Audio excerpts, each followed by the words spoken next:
ડેસરના ગુટરડી ગામે એસઓજીની ટીમે રેડ પાડીને ખેતરમાં ગાંજાના છોડના વાવેતરને ઝડપી પાડ્યું છે.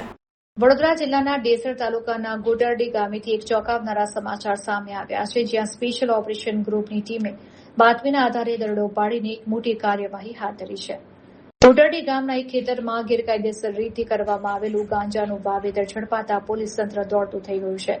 બાતમી મળતા જ એસઓજીની ટીમ કાફલા સાથે ઘટનાસ્થળે ત્રાટકી હતી અને ખેતરમાં ઉગાડવામાં આવેલા ગાંજાના લીલાછમ છોડનો જથ્થો કબજે લીધો હતો. આ મામલાની ગંભીરતાને જોતા ફોરેન્સિક સાયન્સ લેબોરેટરીની ટીમને પણ તાત્કાલિક સ્થળ પર બોલાવવામાં આવી હતી. હાલ એફએસએલ અને પોલીસની સંયુક્ત ટીમ દ્વારા ખેતરમાંથી મળી આવેલા ગાંજાના છોડની ચોક્કસ સંખ્યા અને તેના વજન અંગેની વૈજ્ઞાનિક તપાસ અને ગણતરી ચાલી રહી છે.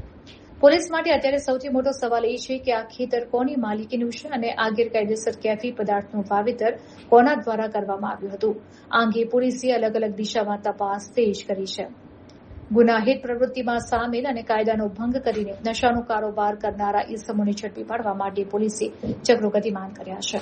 આ સમગ્ર હાઈ પ્રોફાઇલ કેસમાં પોલીસે ગુનો નોંધી આગળની કાયદેસરની કાર્યવાહી હાથ ધરી છે, જેનાથી સમગ્ર પંથકના નશાના સોદાગરોમાં ફફડાટ વ્યાપી ગયો છે.